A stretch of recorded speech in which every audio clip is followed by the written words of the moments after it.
Assalamualaikum warahmatullahi wabarakatuh. Nama saya Muhammad Rafi Zakri dengan NIM 2205020074. Saya merupakan mahasiswa Ilmu Administrasi Negara angkatan 22. Di sini saya akan menjelaskan apa itu birokrasi. Sebelum kita mengetahui lebih lanjut apa itu birokrasi, ini saya akan menjelaskan.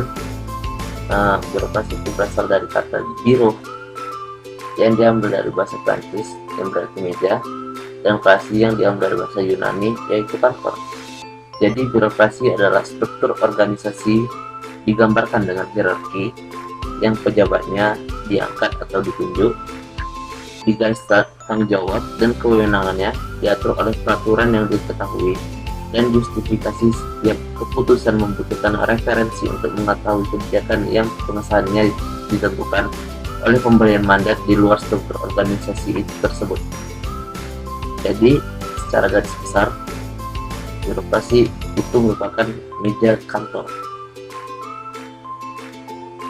Menurut Max Weber, para ahli Max Weber, birokrasi dapat diartikan sebagai sesuatu bentuk organisasi bertujuan untuk mencapai tujuan dari beraneka ragam tujuan, dilakukan dengan komando hierarki dari atas hingga ke bawah.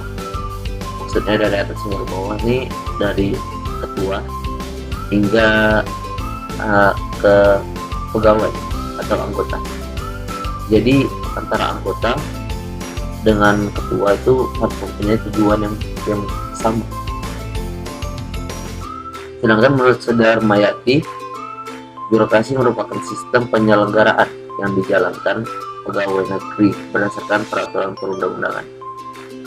Yang menurut Saudara Yati ini, birokrasi yang dijalankan oleh pegawai ini oleh pemerintah.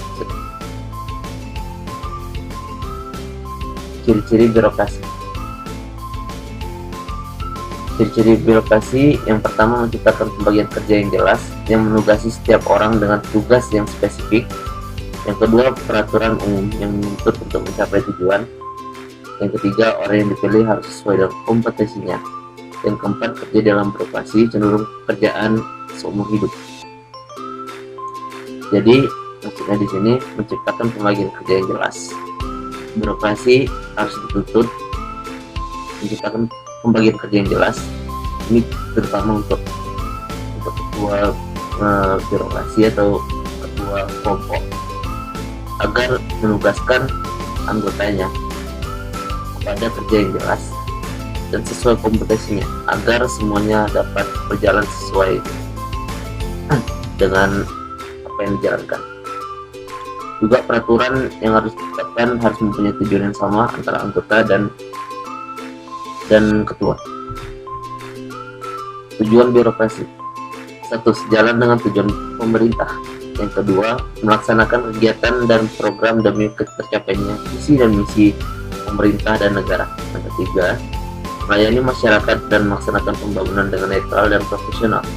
Yang keempat, menjalankan manajemen pemerintahan mulai dari perencanaan, pengawasan, evaluasi, koordinasi, sinkronisasi, represif, preventif, antisipatif, resolusi, dan lain-lain. Maksudnya di sini tujuan birokrasi yang paling utama adalah supaya menyimpulkan cara pelayanan masyarakat dan melaksanakan pembangunan dengan netral dan profesional. Fungsi birokrasi menurut Joko Winoto: yang pertama, fungsi instrumental. Yang kedua, fungsi katalis publik. Yang ketiga, fungsi politik. Yang keempat, fungsi entrepreneur.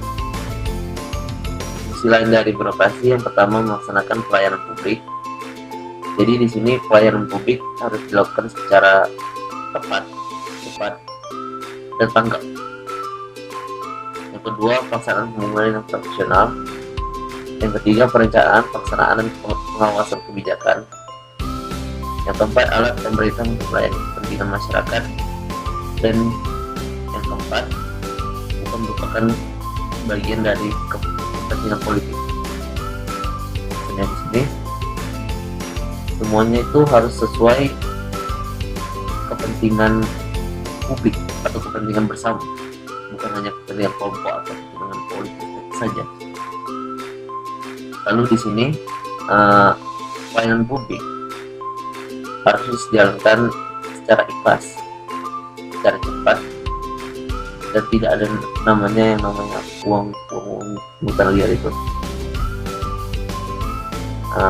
Di sini kita melihat kondisi birokrasi di Indonesia. Pertama, organisasi pemerintah yang masih gemuk, pemerintah perundang-undangan, SDM kurang kompeten, tumpang tindih kewenangan, buruknya pelayanan publik, pola pikir ludes, budaya kita belum terbuka. Maksudnya di sini pemerintah di sini masih banyak yang harus ditumpuk, masih banyak menumpuk tugas. Peraturannya juga masih seperti walaupun ada, tapi seperti tidak ada, masih bebas. SDM yang kurang kompeten, maksudnya di sini banyak sumber daya manusia yang masih mempunyai pendidikan yang rendah, seperti ada PNS atau pegawai negeri yang masih SMA, atau pegawai walaupun bukan pegawai negeri sipil tapi masih di pemerintah seperti P3K yang masih lulusan SMK, bukan besar lagi. Yang keempat, tumpang tindih kewenangan. Banyak di sini ketua atau ketua dinas lah, terutama yang masih merangkap jabatan sebagai hal-hal yang lainnya. Buruknya pelayanan publik. Di sini memang kenyataannya bahwa Indonesia ini pelayanan publiknya masih buruk. Salah satunya masih banyak yang namanya pungutan liar, kurang cepatnya dalam pelayanan masyarakat, dan lain-lain. Yang keenam, pola pikir rule-based. Maksudnya di sini pola pikir pegawai negeri di Indonesia masih terpaku pada pola pikir peraturan, sedangkan peraturan di Indonesia sekarang masih terbelit-belit, terutama dalam bidang pelayanan publik, di mana seharusnya pelayanan publik itu harus dipercepat supaya Indonesia ini makin maju dan semua orang juga makin cepat bekerja. Kita lihat posisi Indonesia yang sangat strategis, tapi di sini seperti yang saya katakan bahwa pelayanan di Indonesia ini sangat buruk. Seperti kita sebenarnya bisa memanfaatin biaya cukai dari kapal-kapal itu, dari kapal-kapal yang berlayar dari Indonesia supaya parkir di Indonesia.